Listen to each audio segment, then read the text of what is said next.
हरि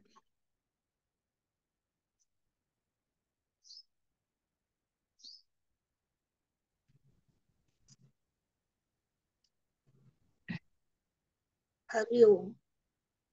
ब्रह्मानंदं परमसुखदं केवलं ज्ञानमूर्तिं द्वन्द्वातीतं गगनसदृशं तत्त्वमस्यादिलक्ष्यम् एकं नित्यं विमलमचलं सर्वधी साक्षिभूतं भावातीतं त्रिगुणरहितं सद्गुरुं तं नमामि. गुरु ब्रह्मा गुरुर्विष्णू गुरुर्देव महेश्वरा गुरु साक्षात परब्रह्म तस्मै श्री गुरवे नमः. नमितो योगी थोर विरागी तत्वज्ञानी संत तो सत्कविवर परात पर गुरु ज्ञानदेव भगवंत. स्मरणतयाचे होता साचे चित्ती हर्षण मावे म्हणून वाटते पुन्हा पुन्हा ते पावन चरण नमावे. अनन्य भावे चरण रिधावे अहंकार सांडोनी झणी टाकावी तयावरुनी काया कुरवंडुनी आणि पहावे नितांत सुंदर तेजोमय ते रूप सहज साधने नित्य रंगुनी भावे मग तद्रूप. ज्ञानेशाला नमिता झाला श्री सद्गुरुला तोष वरद हस्त मस्तकी ठेवनी देई मज आदेश. सर्वांना नमस्कार. एतु धर्म्यामृतमिदं यथोक्तं पर्युपासते श्रद्धाना मत्परमा भक्तास्तेतीव मे प्रियाः. अर्थ आणि श्रद्धायुक्त व मतपरायण असे जे भक्त जे मी सांगितल्याप्रमाणे धर्म व अमृतासारखे सांगणे आहे त्याचे सेवन करतात त्याचे आचरण करतात ते मला अत्यंत प्रिय आहे. ते हे गोष्टीगम्य अमृतधारा धर्म्य करीती प्रतिती गम्य ऐकूनेचे. या योगाची चित्ताला रंजविणारी अमृतधारेसारखी मधुर धर्माला अनुकूल अशी जी गोष्ट आहे ती ऐकून जे पुरुष तिला स्वानुभवाने जाणतात तैशेची श्रद्धेचे आदरे जयांची ठाई विस्तरे जीवी जया थारे जे अनुष्ठिती. ज्यांच्या ठिकाणी श्रद्धा असल्याने ही गोष्ट विस्तार पावते त्यांच्या अंतःकरणात ती स्थिर होते व ते तिचे अनुष्ठान करतात. परिनिरूपली हॅलो. हा ताई तुम्ही पुढे गेलात. हा तुम्ही पुढे गेलात. आपल्याला 206 207 ओव्यापासून वाचायचे. सॉरी ताई सॉरी पहिल्यापासून. नाही हरकत नाही. तुल्य निंदा स्तुती मौनी. तुल्य निंदा स्तुतिर्मौनी संतुष्टो येन केनचित् अनिकेतस्थिरमतिर्भक्तिमान मे प्रियो नरः. अर्थात निंदा व स्तुती समान मानणारा मौनी जे जे काही मिळेल त्यामध्ये संतोष वृत्ती ठेवणारा कोठेच आश्रय धरून न राहणारा स्थिर बुद्धी असलेला जो भक्तिमान योगी तो मला प्रिय आहे. जो निंदेत नेघे स्तुतीनं श्लाघे आकाशानं लगे लेपू जैसा. जो निंदेला महत्व देत नाही किंवा स्तुती ऐकून धन्यता मानत नाही. आकाश मेघाने दाटले तरी ते निर्लेप राहते. तैसे निंदे आणि स्तुती मानू करून एके पांती विचरे प्राणवृत्ती जनिवनी. त्याप्रमाणे निंदा व स्तुती यांचा त्याच्यावर काहीच परिणाम होत नसल्याने तो जनात किंवा मनात वनात अविचल वृत्तीने राहतो. साच लटिके दोन्ही, बोलोनी न बोले झाला मौनी, जो भोगिता उन्मनी आरायेना. खरे खोटे दोन्ही बोलून न बोलण्यासारखे असल्यामुळे तो मौनी झाला आहे. तो उन्मनी नामक पाचवी अवस्था उपभोगीत असतानाही बिनमुख होत नाही. जो यथा लाभे न तोखे, अलाभे न पारुखे, पाऊसे विना न सुके समुद्र जैसा.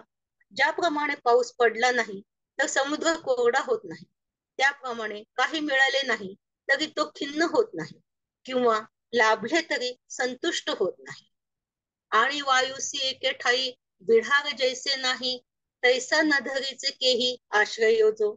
आणि वाऱ्याला जसे विशिष्ट आश्रय स्थान नसते, तो आकाशभर फिरत असतो, त्याप्रमाणे तो कोणत्याही स्थानी आश्रय घेत नसतो, तो अडकून पडत नाही.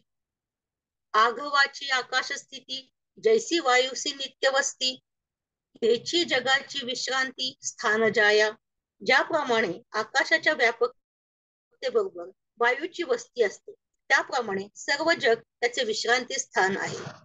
हे विश्वची माझे घर, ऐसी मती जयाची स्थिर, किंबहुना चराचर आपण झाला. हे विश्वच माझे घर असा ज्याचा दृढ निश्चय झाला आहे, किंबहुना हे सर्व चराचर आपण स्वतः आहोत हे तो जाणतो.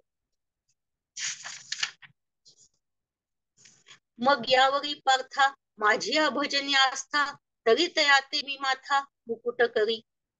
आणि अर्जुना, इतकी योग्यता असूनही ज्याला माझ्याविषयी श्रद्धा आहे, भक्तीची आवड आहे, त्याला मी मस्तकावरील मुकुटाप्रमाणे अभिमानाने धारण करतो.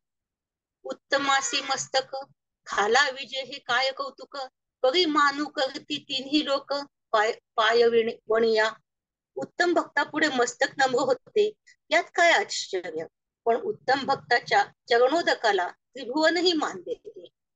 तरी श्रद्धा वस्तुसी आदरू, करिता जाणीचे प्रकारू, जरी होय श्री गुरु सदाशिव. आपल्या श्रद्धेच्या विषयाचा आदर आपण कोणत्या प्रकारे करावा हे जाणून घ्यायचे असेल तर भगवान शंकराला गुरु केले पाहिजे. परी हे असो आता महेशा ते वानिता, आत्मस्तुती होता संचारू असे. पण हे पुरे, भगवान शंकराची स्तुती करण्याने आत्मस्तुती केल्याचा दोष पदरी येतो. ज्याने आपली स्तुती किंवा मान केला त्याचे वर्णन करणे म्हणजे आत्मप्रौढीच नव्हे काय. भक्ती तत्वाचा आदर कसा करावा हे शंकरच जाणतात. ते कसे तर माझ्या विष्णूच्या ठिकाणी असलेली भक्ती, त्यांनी विष्णूचे चरणोदक असलेली गंगा मस्तकी धारण केली म्हणून हे वर्णन पुरे, हे बोलणे नको असे लक्ष्मीपती श्रीकृष्ण म्हणाले. यया लागी हे नोहे, म्हणी तले रमा नाहे, अर्जुना मी वाहे शिरितया ते. अर्जुना, परंतु एवढे सांगतो की अशा भक्ताला मी मस्तकी वाहतो, जे पुरुषार्थ सिद्धी चौथी घेऊन आपल्या हाती, निघाला भक्ती पंथी जगा देतू. चौथा पुरुषार्थ जो मोक्ष, ही सिद्धी हातावर धरून भक्ती मार्गाने निघतो व तो मोक्ष सर्व जगाला देत सुटतो. कैवल्याचा अधिकारी मोक्षाची सोडी बांधी करी, की जळाची परी तळवटू घे. तो मोक्षाचा अधिकारी म्हणजेच मोक्ष देण्यास समर्थ असा, म्हणून मोक्षाचा व्यवहार चालवतो. म्हणजे मोक्ष कोणाला द्यावा अथवा न द्यावा हे तो ठरवतो.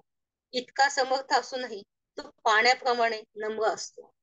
म्हणून निघा नमस्कारून तया ते आम्ही माथा मुकुट करू, तयाची टाच धरू हृदयी आम्ही. म्हणूनच त्याला आम्ही नमस्कार करतो, त्याला मुकुटाप्रमाणे डोक्यावर धारण करतो, त्याचे पदचिन्ह वक्षस्थळावर अभिमानाने मिळवतो. तयाची या गुणांची लेणी लेवू आपली या वाणी, तयाची कीर्ती श्रवणी आम्ही लेऊ. त्यांच्या वर्णनाचे अलंकार वाणीला घालून तिला अलंकृत करू. गुणश्रवणांची कुंडले आम्ही आमच्या कानात घालू. तो पहावा हे डोहाळे म्हणून अचक्षुषी मज डोळे, हातीचे लीला कमळे पूजू जयतया ते. अशा भक्तांचे दर्शन व्हावे या अभिलाषाने सगुण रूप धारण करून डोळस झालो. हातातील भूषणयुक्त कमळाने मी त्यांची पूजा करतो. दोवरी दोन्ही भुजा आलो घेऊनी, आलिंगवया लागुनी तयाचे अंग. दोन हातावर आणखी दोन हात लावून चतुर्भुज होऊन आम्ही त्याला प्रेमाने आलिंगन देण्यास आलो आहे. तया संगाचे निसुरवाडे मज विदे हा देह धरणे घडे, किंबहुना आवडे निरुपमो. त्या भक्ताच्या संगतीच्या सुखासाठीच मला निर्गुण निराकार असताना सगुण स्वरूप देह धारण करणे भाग पडले. असा भक्त मला किती आवडतो याची उपमा देऊन सांगता येत नाही. तेणेसे आम्हा मैत्र येथ कायसे विचित्र, परितयाचे चरित्र ऐकते जे. त्याच्याशी आमचे सख्य आहे, त्यात काय मोठे आश्चर्य. पण जे अशा भक्तांचे चरित्र भक्तीने श्रवण करतात तेही पाना पुरवते, आवडती हे निरुते. जे भक्त चरित्राते प्रशंसिती, जे भक्त चरित्राची प्रशंसा करतात तेही खरोखर मला प्राणांपेक्षा प्रिय आहे. जे हे अर्जुना साधंत्य सांगितले प्रस्तुत, भक्ती योग समस्त योग रूप. अर्जुना, तुला समस्त सर्वश्रेष्ठ भक्ती योगाचे साधंत स्वरूप पूर्णपणे सांगितले आहे. जे मी प्रीती करी कामानी शिरसाधरी, एवढी थोरी जया स्थिती आहे. या भक्ती योगाच्या स्थितीची थोरवी एवढी आहे की भक्ती योग युक्त पुरुषाला मी प्रिय मानतो, त्याचे चिंतन करतो, त्याला मस्तकी धारण करतो. ये तु धर्म्या मृतमिदं यथोक्तं पर्युपासते, श्रद्धाना मत्परमा भक्तास्ते तीव मे प्रियाः. आणि श्रद्धायुक्त व मतपरायण असे जे भक्त, जे मी सांगितल्याप्रमाणे धर्म्य व अमृतासारखे सांगणे आहे त्याचे सेवन करतात, त्याप्रमाणे आचरण करतात, ते मला अत्यंत प्रिय आहे. ते हे गोष्टी रम्य अमृतधारा धर्म्य करीती प्रतीती गम्य ऐकोने जे. या योगाची चित्ताला रंजवणारी अमृतधारेसारखी मधुर धर्माला अनुकूल अशी जी गोष्ट आहे ती ऐकून जे पुरुष तिला स्वानुभवाने जाणतात, तैसेची श्रद्धेचे नि आदरे जयांची या ठाई विस्तरे, जीवी जया थारे जे अनुष्ठिती. त्यांच्या ठिकाणी श्रद्धा असल्याने ही गोष्ट विस्तार पावते, त्यांच्या अंतकरणात स्थिर होते व तिचे अनुष्ठान करतात. परिनिरूपली जैसी तैसी स्थिती मानसी, मग सुक्षेत्री जैसी पेरणी केली. परंतु मी सांगितल्याप्रमाणे तंतोतंत मनाची स्थिती असेल तर अशा मनात हा भक्तियोग म्हणजे उत्तम शेतात पेरणी केल्यासारखे आहे. परिमाते परम करुणी ये अर्थी प्रेम धरुनी, हेची सर्वस्व मानुनी घेती जैपे. परंतु जे मला श्रेष्ठ प्राप्तव्य समजून या भक्ताविषयी प्रेम बाळगून तिलाच आपले सर्वस्व मानून अंगीकार करतात. पार्था गा जगी तेची भक्त तेची योगी, उत्कंठा तया लागी अखंड मज. अरे अर्जुना, या जगामध्ये तेच भक्त तेच योगी आहेत, त्यांच्या भेटीची मला निरंतर उत्कंठता लागली आहे. ते तीर्थ ते क्षेत्र जगी तेची पवित्र, भक्ती कथेसी मैत्र जया पुरुषा. ज्या पुरुषांना भक्ती कथेचा जिव्हाळा जडला आहे तेच तीर्थ तेच क्षेत्र तेच या जगात खरे पवित्र आहे. आम्ही तयांचे करू ध्यान, ते आमुचे देवतार्चन, ते वाचून यान गोमटे नाही. आम्ही त्यांचेच चिंतन करू, तेच आमचे पूजास्थान आहेत. त्यांच्याशिवाय आम्ही दुसरे काही चांगले आहे असे मानत नाही. तयांचे आम्हा व्यसन, आमुचे ते निधी निधान, किंबहुना समाधान ते मिळती पे. आम्हाला त्यांचा छंद, तेच आमच्यासाठी द्रव्याचे भांडार. किंबहुना ते आम्हाला जेव्हा भेटतात तेव्हा आम्हाला समाधान वाटते. पै प्रेमळाची वार्ता जे अनुवादती पांडुसुता, ते मानू परम देवता आपुली आम्ही. परंतु अर्जुना, अशा प्रेमळ भक्तांच्या कथा जे गातात त्यांना आम्ही श्रेष्ठ देवताप्रमाणे मानतो. ऐसे निजानंदाने निज जनानंदे तेणे जगदा दिकंदे बोलिले मुकुंदे संजय म्हणे. असे भक्तांना आनंद देणारे सर्व जगाचे मूळ कारण असणारे भगवान श्रीकृष्ण अर्जुनाला बोलले. हे सांगून संजय धृतराष्ट्राला म्हणाला, राया जो निर्मळू निष्कल लोक कृपाळू, शरणागता प्रतिपाळू शरण्यू जो. राजा धृतराष्ट्रा, जे भगवान श्रीकृष्ण शुद्ध निर्दोष दयाळू शरणागतांचे पालन करणारे रक्षक आहेत, तेच शरण जाण्यास योग्य आहे. जो धर्म कीर्ती धवळू अगाध दातृत्वे सरळू, अतुल बळे पबळू बळीबंधनी. ज्याची धर्मरक्षक म्हणून कीर्ती उज्ज्वल आहे, जे अपार उदार सरळ पराक्रमाने अतुलनीय सामर्थ्यवान असूनही भक्तीसाठी बळीच्या बंधनात राहिले. जो पैसुर सहाय शिळू लोक लाल नळिलू पणत प्रतिपाळू हा खेळू जयाचा. देवांना सहाय्य करणे हा त्यांचा स्वभाव आहे. लोकांचे लालन पालन करणे ही ज्यांची लीला आहे. शरण आलेल्यांचा प्रतिपाळ हा त्यांचा खेळ आहे. जो भक्त जन वत्सलू वेमळ जन कांजलू सत्य सेतू सगळू कलानिधी.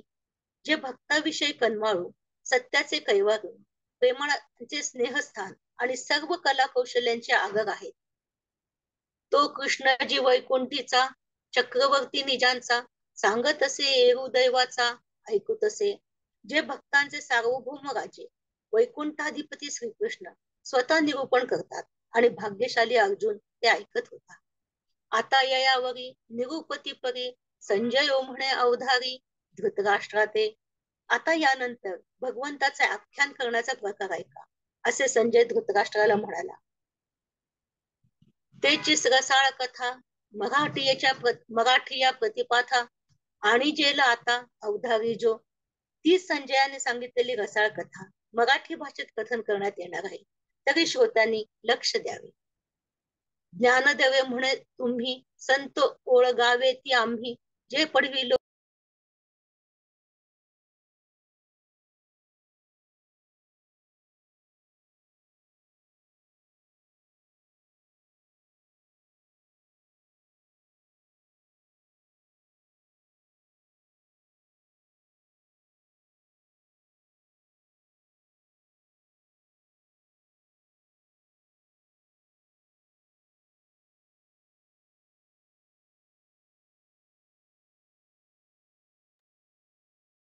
तुम्ही म्यूट झालात मृणालताई.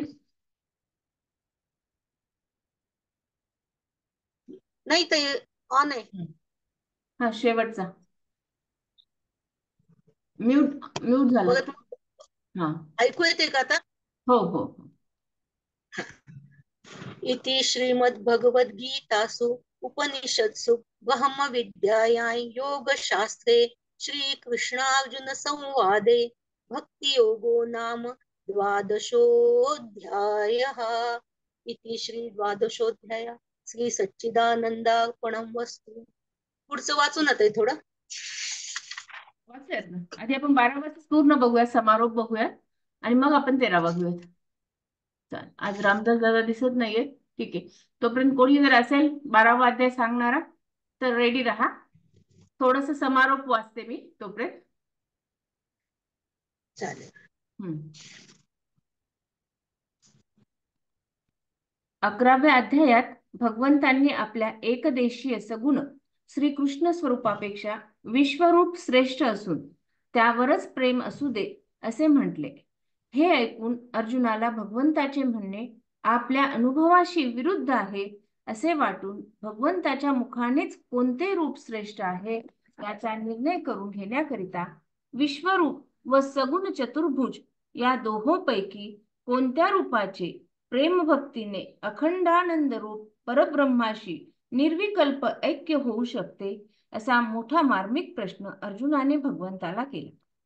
भगवंतांनी अर्जुनाच्या या प्रश्नाचे उत्तर या अध्यायात देऊन अर्जुनाच्या अनुभवालाच पुष्टी दिली आहे. भगवान म्हणतात, अर्जुना, माझ्या सगुण स्वरूपाच्या ठिकाणी अखंड मन लावून जे माझी अत्यंत प्रेमाने भक्ती करतात तेच युक्ततम होतात, म्हणजे माझ्याशी निर्विकल्प ऐक्य पावतात. हे जाण आणि अनिवाशी निर्दिष्ट न करता येण्याजोगे इंद्रियातीत सर्व व्यापक अर्चित्य कूटस्थ व अचल अशा माझ्या विश्वरूपाची प्रेमपूर्वक उपासना करता येणे शक्य नसल्यामुळे सर्व इंद्रियांचा रोध करून व सर्वत्र समबुद्धी ठेवून सर्व भूतांच्या हिताचे ठिकाणी रत होऊन ते मी आहे अशा जाणीवेने ते जे माझी उपासना करतात तेही शेवटी मलाच प्राप्त होतात. पण देहधारी जीवांना या माझ्या अतींद्रिय विश्वरूपाची प्राप्ती अत्यंत क्लेश सोसूनच होते. जे कोणी आपल्या संपूर्ण कर्माचा माझ्या ठिकाणी संन्यास करून माझे ज्ञान करून माझी उपासना करतात त्यांना काही एक कष्ट पडू न देता व फार वेळ लागू न देता मी या संसार समुद्राचा पार करतो. भगवान म्हणतात, अर्जुना, माझ्या ठिकाणीच आपले प्रेम लाव. व माझ्याच ठिकाणी आपली बुद्धी स्थिर कर, म्हणजे तू मला निश्चयाने प्राप्त होशील, यात संशय नाही. जर तू आपले चित्त माझ्या ठिकाणी स्थिर करू शकत नसशील, तर माझ्या ठिकाणी चित्त लावण्याचा अभ्यास केला असता हळूहळू माझ्या ठिकाणी चित्त स्थिर होऊन तू मला प्राप्त होशील. जर असाही अभ्यास तुझ्याच्याने होत नसेल, तर संपूर्ण कर्मे मत्प्रित्यर्थ करीत जा. मत्प्रित्यर्थ कर्म केल्यानेही तुला ऐक्यसिद्धी प्राप्त होईल. हेही तुला साध्य होत नसेल, तर जेवढी कर्मे होतील त्यांच्या फळाची मुळीच इच्छा करू नकोस. अभ्यासाने ही ज्ञानरूपी विशेष उत्पन्न होतो. ज्ञानापासून ध्यान, ध्यानापासून कर्मफल त्याग व त्यागापासून शांती उत्पन्न होते. कोण्याही भूतांचा द्वेष न करणारा, कोण्याही भूताशी मैत्री करणारा, करुणा संपन्न, अहंता ममता रहित, सुख दुःख सारखे मानणारा, क्षमावान, अखंड संतुष्ट, हृदय निश्चयी, मनोनिग्रही असा असून प्रेमाने ज्याने आपली मनबुद्धी मला समर्पण केली आहे, असा भक्त मला प्रिय असतो. ज्याच्यापासून लोकांना त्रास होत नाही व लोकांपासूनही ज्याला त्रास होत नाही, व जो हर्ष शोक भयरहित झाला आहे, आणि इतके असूनही जो माझ्या सगुण स्वरूपाची भक्ती करतो, तो मला प्रिय आहे. ज्याला कशाचीच अपेक्षा नाही, जो आत बाहेर सुशीर्भूत असून आत्मप्राप्ती करून घेण्यास दक्ष आहे, बाह्य विषयांच्या ठिकाणी जो उदासीन होऊन शोकरहित झाला आहे, आणि सर्व कर्मारंभाचा त्याग करून जो माझा सगुण स्वरूपाच्या ठिकाणी प्रेम करतो, तो मला प्रिय आहे. ज्याला विषय प्राप्तीत आनंद होत नाही, किंवा जो विषयाचा द्वेष करीत नाही, जो कशाची इच्छा करीत नाही व जो कशाबद्दल शोकही करीत नाही, जो पापपुण्याची बुद्धी सोडून देऊन एक सगुण भगवंताच्या ठिकाणी भक्तिमान झाला, तोच मला प्रिय आहे. शत्रू मित्र मान अपमान शीत उष्ण सुख दुःख या सर्व द्वंद्वाच्या ठिकाणी समबुद्धी धारण करणारा, सर्व संगरहित निंदा स्तुती समलेखणारा, मौन धारण करणारा, कशाही स्थितीत संतुष्ट असणारा, कोणा एक देशाचा आश्रय न करणारा व आत्मस्वरूपाच्या ठिकाणी स्थिर बुद्धी झालेला आणि माझ्या ठिकाणीच प्रसन्न असलेला मला अत्यंत प्रिय आहे. अशा या अविनाशी परधर्मरूप भक्ती मार्गाची अत्यंत श्रद्धापूर्वक मतपरायण होऊन सांगितल्याप्रमाणे जे माझ्या सगुण स्वरूपाची उपासना करतात, ते भक्त मला अत्यंत प्रिय असतात व माझ्या भक्ताची कथा सांगणारे व ऐकणारेही मला आवडतात. श्रीमद सद्गुरु श्री ज्ञानेश्वर महाराज कृष्णार्पणमस्तु. हे आपण थोडक्यामध्ये 12व्या अध्यायाचं सार बघितलेलं आहे की एक्झॅक्टली काय आहे 12वा अध्याय. आपण द्विधा अवस्थेमध्ये जेव्हा होतो की विश्वरूप दर्शन पूर्ण बघितल्यानंतर परत त्याला असं वाटलं की हे खरं स्वरूप आहे का अजून वेगळं कुठलं स्वरूप आहे, तर त्याच्यासाठी हा भक्तियोग सांगितलेला आहे. तर भक्तियोगामध्ये फक्त आणि फक्त काय सांगितलेलं आहे की तुम्ही परमेश्वराच्या पायाशी स्थिर व्हा. कुठल्याही प्रकारे समाधान तुमचं ढळू देऊ नका. दुःख असेल कुठल्याही काही असेल तरी फक्त समाधानी वृत्ती जी आहे ही कायम ठेवा. आणि तेवढं जर आपल्याला करता आलं, बाकीचं होईल न होईल माहित नाही, पण तेवढं जरी आपण करू शकलो आपल्या जीवनामध्ये की निदान समाधान वृत्ती ठेवली, तर नक्कीच आपण परमेश्वराच्या जवळ गेलो एवढं सांगता येईल. ओके, अजून कोणी याच्यावर बोलू शकता?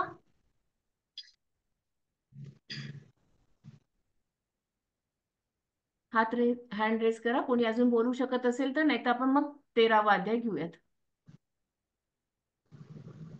चालेल, आपण 13वा अध्यायाला सुरुवात करूयात. हा, एक आहे विद्याताई आहेत. विद्याताई, तुम्हाला मी हे करत आहे बघा, अनम्यूट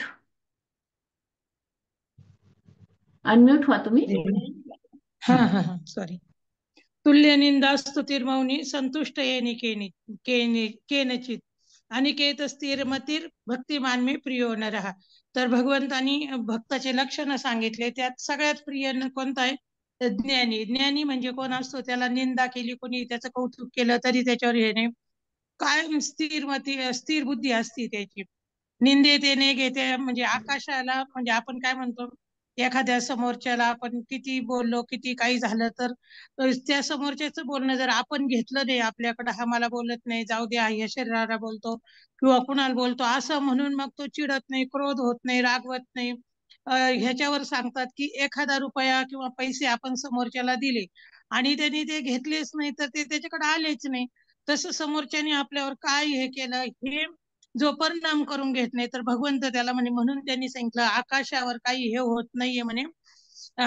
आकाश जर तुम्हाला सारवायचं किंवा त्याच्यावर कोणता लेप द्यायचा, रंग द्यायचा, देऊच शकत नाही, कारण तिथपर्यंत आपले हातच पोहोचू शकत नाही. तशी त्यांनी सांगितले वेगवेगळी वृत्ती सांगितली. समुद्राला काय पावसाची गरज आहे का? तो पाऊस नाही पडला म्हणून सुकत नाही. नदी जशा सुकून जातात, आटून जातात, तसा काही समुद्र आटून जात नाही, कारण त्याच्याकडे भरपूर तसा साठाच असतो आधी. तो पावसाची वाटच पाहत नाही. वाऱ्याला असं इथं वारा राहिला, तिथं आम्ही वारा पाहिला, तिथं वाऱ्याचं घर आहे असं पाहिलं का नाही, तर तो सगळीकडं संचार करतो. तसं भगवंतानी सांगितलं, हे भक्त जे असतात ना, हे साधू संत हे का घर बांधत नाही, एक ठिकाणी का राहत नाही, तर विश्वाची माझे घर ऐसी मती जयाची स्थिर किंबहुना चराचर आपणची झाला. हे सगळं विश्वात जे सगळे दिसतात तो माझं भगवंताचं स्वरूप आहे, ते माझ्या भगवंताचा अवतार आहे, ते माझ्या भगवंताचं रूप आहे. मग ते अवगुण सहज स्वीकार करतात. आणि त्यांनी सांगितलं असा भक्त मला खूप आवडतो, मी त्याच्या माथा मुकुट करी. त्याच्यासाठी त्यांनी शंकराचं उदाहरण दिलं की माझी पायवणी जो पायाचं आहे ते शंकराने जटेत धारण केली गंगा म्हणून. आणि भगवंत म्हणतो माझा जो हृदयस्थ शंकर आहे त्याला मी मस्तकावर धारण केलं. तर याचं उदाहरण आपण पंढरपूरला गेलो तर पांडुरंगाच्या मस्तकावर महादेवाची पिंड आहे, हे सगळ्यात मोठं उदाहरण आहे. आणि मग भगवंत म्हणतो हा भक्त मला खूप खूप आवडतो. मग मी काय करतो, पुरुषार्थ सिद्धी चौथी घेऊन या आपली हाती. आणि चौथी जी ज्ञानाची पुरुषार्थ ज्ञानीची सिद्धी आहे ती मी घेऊन त्याच्यासाठी देतो त्याला. आणि काय करतो, तो कसा येतो, तो मोक्षाचा अधिकारी, त्याचा मोक्षाचा अधिकारी म्हणजे कसा, मोक्षाची सोडी बांधी करी. नुसते थोडस ते संत सांगायचे, अरे माधुकरी मागून जर अन्न आणलं आणि एखादा पदार्थ परत मागितला तर तो म्हणतो नाही संपला, मी भिक्षा मागून आणला होता. पण स्वतःच्या घरात जर तयार केलेला असतो तर कोणताही पदार्थ मागितला तर देता येतो. तसं हा काय करतो, मोक्ष याच्याकडे पाहिजे नाही पाहिजे, घ्यायचा नाही घ्यायचा. तुकाराम महाराज म्हणतात ना, सुखी गर्भवासी सुखे घालावी आम्हाशी, मोक्ष मुक्ती मारू लाथा. तर मग ह्याला मोक्षाची हे नसतं का, तर मोक्ष जर मिळाला तर भगवंताचं सानिध्य मिळत नाही. हे सुख वैकुंठी नाही, भगवंताजवळ सुद्धा हे भक्तीचं सुख नाहीये. आणि असा भक्त भगवंत म्हणतो चला तुम्हाला मोक्ष देतो, ते म्हणतात नको आम्हाला मोक्ष नको, आम्हाला गर्भवासात परत परत घाला, तुझी भक्ती करायची आम्हाला संधी द्या. आणि मग भगवंत म्हणतो त्याला मी माथ्यावर मुकुट करतो आणि त्याची मी काय करतो, पूजा करतो. आणि ती पूजा कशी करायची, त्याला आलिंगन द्यायचंय तर मला 2 भुजा कमी वाटतात म्हणून दोवरी 2 भुजा आणि अजून 2 हात घेऊन आला अशा भक्ताला हे आलिंगन द्यायला. आणि किती सुरुवाडे, किती कौतुक करतो. मुलगी जशी आली तर आईला असं वाटतं काय करू काय करू काय नको करू, तसं ह्या भगवंताला असं झालंय की त्या अर्जुनाला काय करू काय नको करू. अर्जुन आधीच आवडता, तो आपल्या नेहमीच्या परिचयाचा, नेहमी भगवंताच्या येण्या जाण्याचा, त्याला भक्तियोग सांगायचा, भक्ताला भक्तियोग सांगायचा. म्हणजे कितीचा आनंद असेल ती किती मोठी आनंदाची गोष्ट असं भगवंतानी सांगितलं. आणि मग ते नेसी आम्हा मैत्र येत काय विचित्र, परितयाचे चरित्र ऐकती गा. आणि तो तर आम्हाला आवडतो, तो आमचा मित्र आहे, पण त्याचे चरित्र जे गातो तो आमचा खूप जवळचा आहे. अजून भगवंतांनी सांगितलं, अरे माझा भक्त, आपण म्हणतो भक्ताला किती त्रास देतात लोक, आणि मग का तो भक्त काही बोलत नाही, तो भक्त नाही म्हणत, पण देव म्हणतो मी सहन नाही करत. देवाच्या देवघरात जर नारद एकदा गेले तर सगळे, अरे देवा तुझी सगळी पूजा करतात, तू कुणाची पूजा करतो, तर भगवंत पाहिलं तर भगवंत भक्ताची पूजा करतो, त्याच्या याच्यात सगळे भक्ताचे हे, तो रोज त्याच्या भक्ताची पूजा करतो, इतकी प्रीती त्याला, इतका आवड आहे त्या भक्ताची. आणि मग असं सगळं सांगितलं. आणि मग संजयाला पण खूप आनंद झाला की भगवंताला असे भक्त आवडतात. आणि शक्यतो आपण ज्ञानीच भक्त व्हावा, आरती जिज्ञासू अर्थार्थी होऊ नये. आरती म्हणजे आरती तर पाहिजे की मला पाहिजे देव मिळवायचा, जिज्ञासा म्हणजे जाण्याचे निमिषे कसा देव आहे कसा देव आहे हे पाहायचंय. आणि अर्थार्थी पैशासाठी याच्यासाठी क्षणभंगूर आयुष्यासाठी क्षणभंगूर सुखासाठी देव वापरू नका आणि ज्ञानी भक्त व्हा. असं त्यांनी सांगितलं. जय श्री कृष्ण. छान, ते खूप सुंदर अगदी. तुमची शैली एक वेगळी आहे सांगण्याची, छान सांगता अगदी. वारकरी संप्रदायासारखी. हो, नक्की प्रवचन. नक्की छान सांगता ते. आपण थँक्यू. 13वा रोज काय अध्यायाला. बोलावं म्हणून मी बोलत नाही. असं वाटतं नाही रोज नाही काय नाही. आपण सांगायचं ना, म्हणून मग मी नाही, छान हँड आहे. रेस करत नाही. नाही. जय श्री कृष्ण. जय श्री. मृणालताई, आपण 13वा अध्याय घेऊया. तुम्ही अनम्यूट व्हा स्वतः. अनम्यूट करून घ्या स्वतःला. अनम्यूटच येत आहे मी. हो का? हा, चालेल. ऐकू आपण येते का? हो हो 10 श्लोक घेऊयात आपण आणि मग पसायदान घेऊयात. चालेल. अध्याय 13वा. प्रकृती पुरुष विवेक योग. आत्मरूप गणेशु स्मरण. सकळ विद्यांचे अधिकरण. तेची वंदू श्रीचरण श्री गुरूंचे. सर्व विद्यांचे आश्रयस्थान जे आत्मरूप गणेशांचे स्मरण, तेच श्री गुरूंचे पवित्र श्रीचरण होत. त्यास नमस्कार करून जयाचे आठवे शब्दसृष्टी अंगवे सारस्वत आघवे जिव्हे सिये. ज्याच्या केवळ स्मरणानेच सर्व कवित्व शक्ती अंगी येते व सकल विद्या कला जिभेवर नांदू लागतात.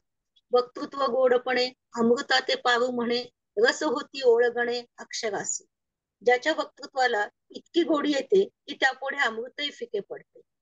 नवरस त्याच्या मुखावाटे निघणाऱ्या अक्षराचे सेवक होतात. भावाचे अवतरण अवतरती खूण हाता चढे संपूर्ण तत्व भेदे. मनातील भाव प्रकट करता येतात. त्या अनुभवाची खूण पटवितात. संपूर्ण आत्मबोध प्राप्त होतो. श्री गुरूंचे पाय जे हृदय दिवसुनी ठाय तै एवढ हे भाग्य होय उन्मेषासी. आपल्या चित्तात श्री गुरु चरणांचे सतत स्मरण केले तर ज्ञान प्राप्तीचे सुदैव लाभते. ते नमस्करून आता तो पितामहाचा पिता लक्ष्मीचा भरता ऐसे म्हणे. त्या श्री गुरूंच्या चरणाला आता नमस्कार करून ज्ञानेश्वर महाराज म्हणतात, ब्रह्मदेवाचेही जनक व लक्ष्मीचे नाथ भगवान श्रीकृष्ण असे म्हणाले. श्री भगवान वाच इदं शरीरं कौन्तेय क्षेत्रमित्यभिधीयते एतद्यो वेति तं प्राहुः क्षेत्रज्ञ इति तद्विदः. श्री भगवान म्हणाले, हे कौंतेया, या शरीराला क्षेत्र असे म्हणतात आणि जो हे जाणतो त्याला क्षेत्रज्ञ असे म्हणतात. तरी पार्थ परिसिजे देह हे क्षेत्र म्हणजे हेची जाणे बोलीजे क्षेत्रज्ञ येथे. श्री भगवान म्हणाले, अर्जुन ऐक, या देहाला क्षेत्र म्हणावे व या देहरूपी क्षेत्राला जो जाणतो त्याला क्षेत्रज्ञ म्हणावे. क्षेत्रज्ञाचापि मां विद्धि सर्व क्षेत्रेषु भारत. क्षेत्र क्षेत्रज्ञयोर् ज्ञानाय यज्ञानं मतं मम. हे भारता, सर्व क्षेत्रामध्ये जो क्षेत्रज्ञ तोही मीच आहे असे समज. क्षेत्र व क्षेत्रज्ञ यांचे जे ज्ञान तेच उत्तम ज्ञान आहे असे माझे मत आहे. तरी क्षेत्रज्ञ जो येथे तो मी जाण निरुते, जो सर्व क्षेत्राते संगोपनी असे. तरी सर्व क्षेत्रांचे पालन करतो असा जो क्षेत्रज्ञ तो येथे मी आहे असे जाण. क्षेत्र आणि क्षेत्रज्ञांते जाणणे जे निवते ज्ञान ऐसे तया ते मानू आम्ही. क्षेत्राला आणि क्षेत्रज्ञाला जे यथार्थ जाणणे त्याला ज्ञान असे आम्ही समजतो. तत्क्षेत्राणि यच्च यादृक्च यद्विकारी यतश्च यत् सचयो यत् प्रभावश्च तत्समासेन मे शृणु. ते क्षेत्र कोणते, कोणत्या प्रकारचे आहे, कोणत्या विकाराने युक्त आणि त्यापासून कोणते कार्य उत्पन्न होते, तो क्षेत्रज्ञ कोण व त्याचा प्रभाव कोणता, हे माझ्याकडून संक्षिप्तपणे ऐक. तरी क्षेत्र येणे नावे हे शरीर जेणे भावे म्हणतील असते आघवे सांगू आता. तर आता या शरीराला क्षेत्र म्हणण्याचा उद्देश काय ते मी सर्व सांगतो. ते थांबायचं का इथं? हो द्या, 15 पण घ्या. 14-15 पण घ्या, हरकत नाही. हे क्षेत्र का म्हणजे कैसे की हे उपजे कवण कवण वाढविजे विकारी येथ. याला क्षेत्र का म्हणावे, हे कसे व कोठे उत्पन्न होते, कोणकोणत्या विकारामुळे याची वाढ होते. हे औट हात मोटके की केवढ हे पा कौतुके बगड की पिके कोणाचे हे. हे मोजके 3.5 हातच आहे की त्यापेक्षा अधिक कसले आहे. हे क्षेत्रमाळ जमीन आहे की सुपीक आहे, कोणाच्या मालकीचे आहे, इत्यादी सर्व जे जे याचे भाव ते बोलविती सावेव बोली जती सावेव अवधान देई इत्यादी याचे जे जे धर्म आहेत ते पूर्णपणे सविस्तर सांगितले जातील याकडे लक्ष दे. पै याची स्थळा कागणे श्रुती सदा बोबाणे तर्क येणूची ठिकाणे तोंडाळू केला. या प्रश्नाकरिता वेदांची नेहमी बडबड सुरू आहे. याच क्षेत्राने तर्काला वाटाघाट करायला लावले. चाळीता हेची बोले दर्शने शेवटा आली देवीची नाही बुजवली अंजुनी द्वंदे. ह्या क्षेत्र निर्णयाची वाटाघाट करताना 6 दर्शकाराचे हात टेकले. वादविवाद चालू टेकले. त्यांच्यातील मतभेद अद्याप मिटलेले नाही. शास्त्राची सोयरिके विचळे जे येण्याची एके याचे एकवके जगासी वादू. या विषयावरील शास्त्रात तेढ पडली आहे. त्याच्या या निश्चय संबंधाने जगात वादविवाद चालू आहे. तोंडासी तोंडा न पडे बोलेसी बोला न घडे या युक्ती बडबडे त्राय झाली. अर्जुना एक निर्णय होत नाही, विचारामध्ये ऐक्य होत नाही. युक्तिवादाच्या बडबडीला जोर आला आहे. नेणो कोणाचे हे स्थळ परी कैसे अभिलाषांचे बळ जे घरोघरी कपाळ पिटवीत असे. या क्षेत्राची मालकी हक्क कोणाची आहे हे कळत नाही, परंतु त्याविषयीची अभिलाषा जबरदस्त असल्याने जगात त्याविषयी सर्वत्र काथ्याकूट सुरू आहे. नास्तिका द्यावयासी तोंड वेदांचे गाढे बंड ते देखोनी पाखंड आनची वाजे. नास्तिकांना तोंड देण्यासाठी वेदांनी वादविवादाची तयारी केली. हे पाहून नास्तिकांनी वेदाविरुद्ध भलतीच बडबड सुरू केली. ते थांबू का इथं? हो थांबा, चालेल ते, हरकत नाही. कारण हा परत आहे, पुढे आहे पसायदान भरपूर. व्हायचे ना. हो. हरि ओम. आता विश्वात्मके देवे येणे वाग्यज्ञे तोषावे तोषो निमज द्यावे पसाय दान हे. जे खळांची व्यंकटी सांडो तया सत्कर्मी रती वाढो भूता परस्परे पडो मैत्र जीवांचे दुरितांचे तिमिर जाओ विश्व स्वधर्मे सूर्ये पाहो जो जे वांछील तो ते लाहो प्राणी जात वर्षत सकळ मंगळी ईश्वर निष्ठांची मांदियाळी अनवर्त भूमंडळी भेट तू तया भूता चला कल्पतरूंचे आरव चेतना चिंतामणींचे गाव बोलते जे अर्णव पियुषांचे चंद्रमे जे अलांछन मार्तंड जे तापहीन ते सर्वाही सदा सज्जन